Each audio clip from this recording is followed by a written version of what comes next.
O estudante precisa declarar e ser transparente com o uso da IA. Se a IA inventar para um pesquisador um dado ou uma fonte que não existe, uma alucinação, quem que pode ser responsabilidade por fraude acadêmica? 3/4 dos professores, em especial no ensino superior, dizem não ter qualquer orientação sobre o uso de IA para o seu trabalho. O professor, ele pode colocar IA para corrigir as provas e lança o resultado no sistema e é isso? Sou Tadeu da Ponte, 25 anos, um pouco mais de experiência em educação, agora voltando aí para o doutorado em IA aplicada. E hoje eu estou aqui para falar sobre um movimento, né, regulatório sobre IA na educação no Brasil. A gente tem aí diretrizes do Conselho Nacional de Educação, o ECA Digital, IA na escola do MEC, e muitas vezes o pessoal me pergunta o que eu acho disso ou daquilo, e são situações difíceis de a gente dar uma opinião muito simplificada. O Brasil tem trabalhado nessa regulação nos últimos dois anos e meio, de 2024 a 2026, e março e abril de 2026 foram períodos muito significativos, com avanços mais concretos na regulamentação, e eu vou trazer aqui para vocês uma explicação sobre cada um desses pontos. Mas agora uma coisa muito importante. A gente vai ter aqui uma perspectiva estratégica desses avanços regulatórios. Vamos então começar aqui com um entendimento mais geral dessas regulações. Então vamos lá. A gente tem a educação brasileira como alvo da transformação. No geral, a educação, o ecossistema educacional, ele vai mudando por meio de reformas. E essas diretrizes, essas normas, esse movimento regulatório, ele basicamente fundamenta, gera os alicerces de uma reforma para a educação no Brasil mais atualizada com a IA. Bom, a órbita mais externa, né, do legislativo traz aqui a gestão do risco algorítmico e proteção de direitos fundamentais das crianças. Ao mesmo tempo que os estudantes serão expostos e devem ter acesso ao mais avançado do que a IA pode lhes trazer, tem que ter também um cuidado com a proteção das crianças. Tem a órbita normativa, quando a gente vai fechando aqui, que é o Conselho Nacional de Educação. O Conselho Nacional de Educação olha para o currículo das escolas e procura dar referenciais que direcionam de alguma forma, de maneira mais prática, o que pode ser feito. A órbita formativa, a gente precisa pensar na capacitação das pessoas para atuarem com essas novas tecnologias. A gente vê aí o avanço do programa da Unesco com o MEC, de Educação Digital Verde, via AVAMEC, muito interessante porque junta a educação com IA com sustentabilidade, por isso Educação Digital Verde. E o ECA Digital, na camada mais próxima aí da educação, que vamos dizer assim, constitui um escudo para que as crianças possam avançar de maneira segura, voltada à sua aprendizagem, protegida para o uso da tecnologia de uma maneira plena, tanto enquanto estudantes como na sua vida profissional adulta. Então, a gente tem aqui várias camadas que compõem um sistema de regulação que vai nos ajudando a enfrentar questões importantes, do tipo, o estudante precisa declarar e ser transparente com o uso da IA. E o professor? Ele pode colocar a IA para corrigir as provas e lança o resultado no sistema e é isso? O estudante que aceite o resultado da correção da prova feita pela IA? É uma questão de explicabilidade da IA. Outra questão, qual a definição de autoria?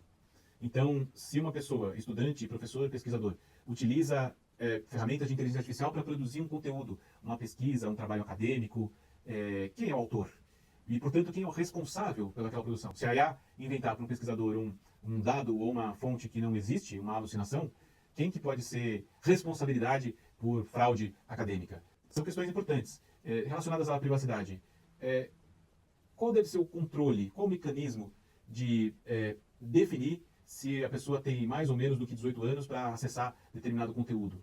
Então, quem que é responsável por aferir a idade da pessoa na hora que ela for ter a permissão para acessar ali um site? Então, essas normas, essas diretrizes, apesar de parecerem um campo ainda abstrato e complexo, elas nos ajudam a enfrentar questões muito práticas, muito presentes e urgentes do dia a dia das escolas, mas sem ainda todo, vamos dizer assim, o cabedal de orientações diretas para que se avance. Mas, até para isso, há uma orientação que é a definição de comitês de inteligência artificial nas instituições. Então, a regulação nos dá algumas diretrizes e diz o seguinte, olha, aquilo que as diretrizes ainda não cobrem de maneira clara, a instituição tem, assim como faz para diversos outros temas, a sua agência sobre o tema para adequadamente deliberar.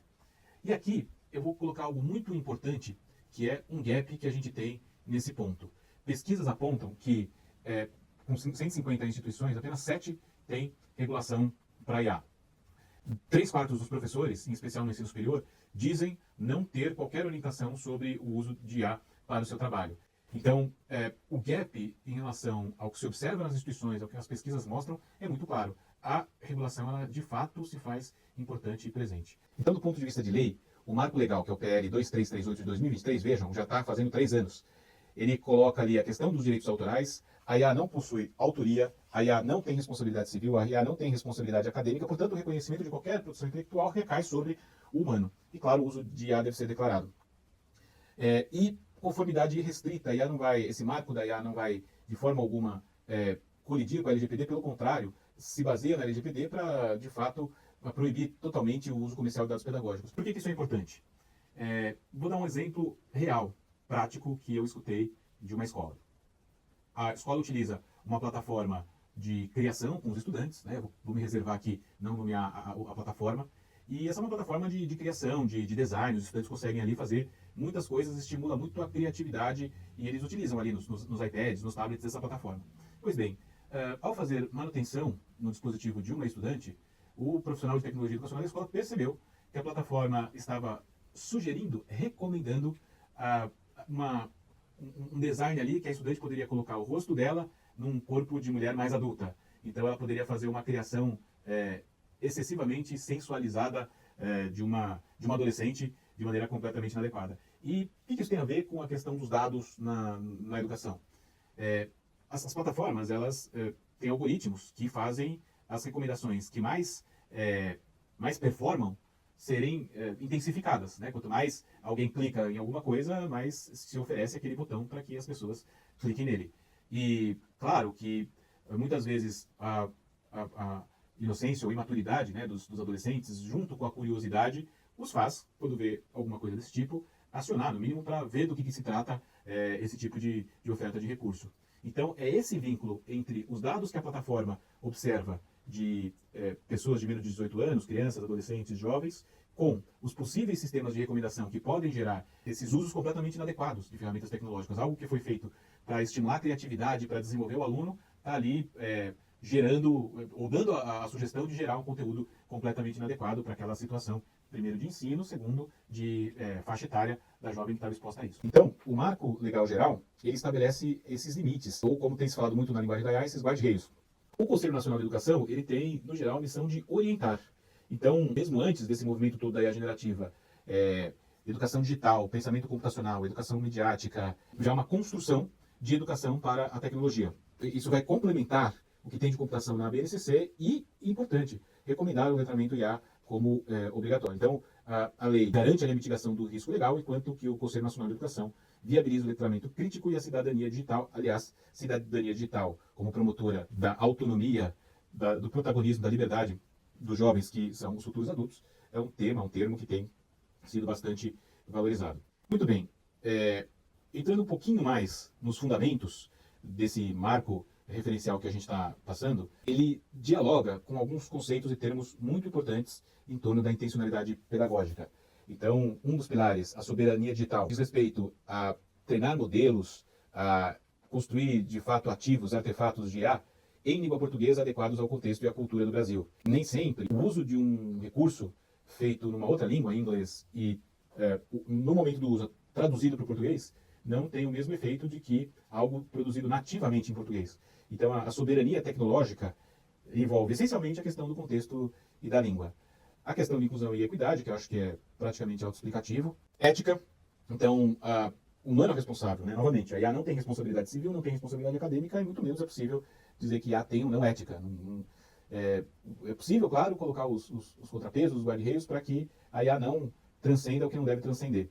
Mas a IA não pode dizer que a gente não pode dizer que a IA vai ter necessariamente ética. Então, é o humano que no fim do dia vai ser responsável por aquilo que a IA produz. Continuando, buscando aqui apresentar um contorno mais prático, porque quem entrega a educação lá na ponta é o professor. Então, o que esse movimento regulatório todo coloca na perspectiva do docente, né, que talvez seja o maior influenciado, impactado e o maior potencial viabilizador de qualquer que seja o direcionamento dado. Em primeiro lugar, a regulamentação coloca muito claramente a redução da sobrecarga do professor em tarefas burocráticas, administrativas, repetitivas, desde planejamento, elaboração de conteúdo para aula, até mesmo correção de prova. No entanto, a responsabilidade permanece humana e no momento em que o professor utiliza uma ferramenta para corrigir prova e utiliza o resultado dessa correção para atribuir a um estudante, o professor é responsável por essa nota. Então, a regulamentação coloca que, ao mesmo tempo, o objetivo é que se reduza essa sobrecarga sobre o professor. Por outro lado, o professor deve ser responsável por aquilo que se produz com a IA. Aqui eu queria colocar uma visão um pouco mais crítica do que a gente pode ver na prática. O que pode acontecer? Diante do cenário, a gente tem que pensar sistemicamente. Então, diante do cenário de sobrecarga dos professores, a adoção vai ser, primeiro, naquilo que mais lhes alivia. E aquilo que mais lhes alivia pode ser atividades como correção de prova, como lidar com evidência de aprendizagem dos estudantes, que de fato são coisas bastante trabalhosas e que geram boa parte dessa sobrecarga aos professores. O risco do atalho é grande. O professor validar a primeira correção de prova da IA funcionou bem, a segunda também, a terceira, a partir da quarta ele pode utilizar aquela IA com mais autonomia e mais de 15 anos fui professor em sala de aula, em algum momento você vai, lógico, utilizar a ferramenta naquilo que ela mais te facilita. Então, é importante esse alerta de que a responsabilidade é humana, no entanto, na prática, o uso vai entrar em operação, vai entrar em automático e a gente pode ter alguns problemas.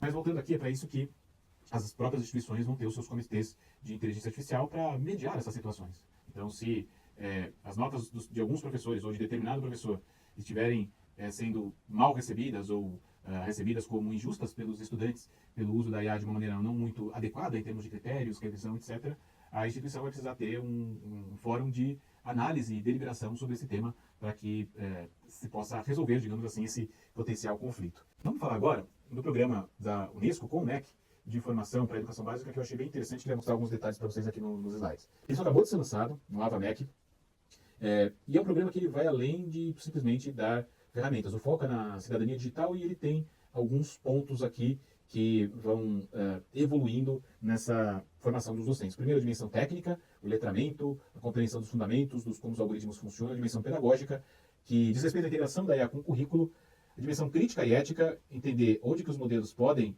alucinar, onde que pode ter esses usos inadequados, onde que os próprios estudantes podem utilizar de maneira não ideal, não apropriada os recursos, e algo que é muito interessante é a dimensão sustentável, porque essa ideia de que está tudo na nuvem, e parece algo tão usual que estamos acostumados, mas a nuvem, na verdade, é um galpão cheio de servidores, torrando ali muitos quilowatts de energia, o que consome recursos naturais, e, portanto, esse uso responsável também da tecnologia é algo que se coloca aí nesse programa de educação digital verde do MEC com a Unesco. Para fechar, eu acho que vale a pena a gente falar agora do ECA Digital, que diz respeito à proteção das pessoas menores de 18 anos em relação aos riscos digitais. Então, imagine uma criança, primeira infância, chega ali com um terninho numa balada, e aí, quando essa criança chega na porta da balada, o segurança, aos olhos da criança enorme, olha para ela com uma voz grossa e pergunta: você tem mais do que 18 anos? Essa criança, que deve ter uns 3 anos, aperta um botão vermelho, as portas da balada se abrem e ela entra num ambiente totalmente feito para adultos. Parece um absurdo isso que eu estou falando, mas é mais ou menos assim que a regulamentação que nos trouxe até aqui funciona. Uma pessoa vai entrar num site que tem, por exemplo, venda de bebida alcoólica, ela clica lá no começo: você é maior do que 18 anos? Sim. E esse site não tem responsabilidade nenhuma de se certificar que a pessoa que está ali entrando de fato tem mais do que 18 anos. E não é trivial. Como resolver esse problema? Como que o site, do exemplo que eu dei, poderia se certificar que quem está entrando ali é uma pessoa com mais ou menos de 18 anos? A questão é que o mundo físico, do exemplo que eu dei, da criança de 3 anos entrando na balada, e o mundo digital, eles têm ficado cada vez mais similares, tanto na sua importância para as pessoas, especialmente crianças, adolescentes e jovens, quanto no que acontece neles, quanto na regulação que precisa acontecer. Então, qual solução que se procura, se pretende para isso? Sem violar a LGPD. Então, aqui a gente tem né, um mecanismo um pouco mais técnico, mas que não é difícil de a gente decodificar e entender. O MEC, o INEP, os sistemas nacionais, eles têm o cadastro de todas as crianças, porque a educação básica é obrigatória no Brasil. Então, existem bases de dados completas de quem é quem no Brasil, quem é criança, quem não é criança. Ou seja, existe uma base possível de datas de nascimento que pode ser uma validação de idade. E como que isso pode ser feito sem que haja exposição de dados pessoais sensíveis, ou seja, sem que se vá contra a LGPD? É por meio de serviços que estão sendo planejados para a consulta dos sites. Então, as pontas seriam amarradas da seguinte maneira. Se eu sou um site que tem um conteúdo específico para adultos, eu vou ter à minha disposição uma integração, uma API do governo ou de eventualmente provedores de autarquias, que eu consigo, na hora que alguém entra no meu site, eu consigo verificar por meio da identidade digital dessa pessoa qual que é a faixa etária dela. Eu não recebo nome completo, não recebo endereço, não recebo qual escola que estuda, não recebo nada de informação sensível dessa pessoa, eu recebo apenas um token de autenticação dessa transação, a resposta sim ou não se a pessoa é maior de idade. Se a pessoa não for maior de idade e meu conteúdo for para acima de 18, eu não posso permitir a entrada ou o consumo desse conteúdo dessa pessoa. Então, esse é uma primeira camada, um primeiro exemplo relativamente simples. Mais do que isso, ao estar recebendo no meu sistema, ao ter uma conta criada no meu portal, ou seja, ao me relacionar, eu, provedor de tecnologia, alguém que oferece algum serviço, site ou solução, ao me relacionar com alguém que nesse mecanismo aí dos tokens eu verifico que é menor de idade, não apenas o conteúdo que eu posso oferecer ele fica restrito, como eu devo, a partir dessa regulação, desligar todo o rastreamento de informações para que se ofereça produto, para que se faça a recomendação. Então, no exemplo que eu dei anteriormente, do algoritmo de uma plataforma de design recomendar a uma adolescente que coloque o rosto dela num corpo de mulher e faça uma imagem sensualizada, algo totalmente inadequado, a gente corta esse problema na sua causa raiz. Então, a gente não apenas vai cuidar do efeito, que é a recomendação inadequada, mas como a coleta de dados sobre essa criança, esse adolescente, que possibilitaria essa recomendação. E por que essas coisas, de fato, não podem estar juntas? E aqui vai novamente um ponto muito importante. Quando o algoritmo coleta dados de crianças, adolescentes, jovens, pessoas com menos de 18 anos, a velocidade com que ele vai fazendo recomendações junto com a imaturidade dessas pessoas pode facilmente levar a situações completamente inadequadas. Então, não é apenas uma regulamentação arbitrária restringir a coleta de dados de menores de idade. É de fato para que se evite que haja exposição dessas pessoas ao que realmente pode ser nocivo para elas. Aliás, premissa das próprias empresas de tecnologia, porque ao lado da premissa de óbvio, né, são empresas buscarem seu lucro, seu resultado financeiro, seu crescimento, se perguntar para qualquer empresa, ela não vai dizer que ela deseja que conteúdo inadequado ou uso inadequado por crianças, adolescentes e jovens aconteça. Ninguém deliberadamente deseja isso. Então, fechando aqui com o ECA Digital, né, para a gente mostrar aqui no slide um pouco mais de detalhe, como que esse escudo protetor olha para o sistema como um todo. Então, tem o Estado, num papel de autoridade administrativa e de fiscalização, de estabelecimento de limites, restrições e, claro, sanções quando o uso for inadequado. A sociedade, que é uma entidade um pouco mais difusa, mas envolve meios de comunicação, imprensa, formadores de opinião, tem que se manter vigilante e, por meio de denúncias, de alertas, comunicar as situações de abuso, as situações que se desvie do foco da regulamentação. As plataformas, né, elas devem ter conformidade arquitetônica, essa ideia que eu estava colocando aqui do safety by design, então resolver os problemas de distorções de uso pela raiz, e a camada mais importante, mais próxima das crianças, adolescentes e jovens, que são as famílias, num processo de supervisão apoiado por ferramentas amigáveis e acessíveis. Acho que as ferramentas de controle da privacidade ou observabilidade das famílias, o que é a observabilidade? A capacidade das famílias, os pais, monitorarem o que os seus filhos estão acessando na internet. Isso precisa, de fato, evoluir. Essas ferramentas ainda são complexas e pouco amigáveis, né, para as famílias. Então, a gente passa para um modelo de responsabilidade ecossistêmica, mantendo, claro, né, eventuais responsáveis, accountable responsáveis por aquilo que eles fizerem. A gente tem, então, uma série, né, de regulações acontecendo. Como eu coloquei no começo, eu vejo um movimento regulatório muito interessante do ponto de vista sistêmico, não se avança numa única direção. Acho que a gente está no começo ainda de tudo isso. Vai ser importante que se discuta, que se analise, que se adote, que se observe para que de fato isso vá virando prática nas instituições de ensino. Para fechar, queria mostrar aqui uma última imagem no slide, colocando aqui como que essas regulamentações afetam os diferentes atores, né? Então, o que vai afetar o estudante? O letramento crítico, que vem ali do projeto de lei e também da diretriz do CNE, e diretamente a vida do estudante muda em relação ao ECA digital, porque ele estabelece a proteção integral e privacidade das crianças, adolescentes e jovens. O professor, com o referencial do MEC e a formação da Unesco, tem ali, é ali contemplado, e quando a gente olha do ponto de vista da gestão e do sistema, o projeto de lei e as diretrizes do CNE trazem a avaliação de risco algorítmico, o que pode gerar problemas e, portanto, deve ser monitorado, acompanhado, e o referencial do MEC traz a questão da soberania, para a gente ter as coisas em português adequadas ao nosso contexto brasileiro. Como o Key Takeaway, né, um conteúdo que eu coloco aqui, a eficácia não está numa única lei, mas na sobreposição dessas camadas normativas de efeito sistêmico, para a gente que, de fato, uma inovação responsável e a mitigação desses riscos na prática, do ponto de vista mais operacional.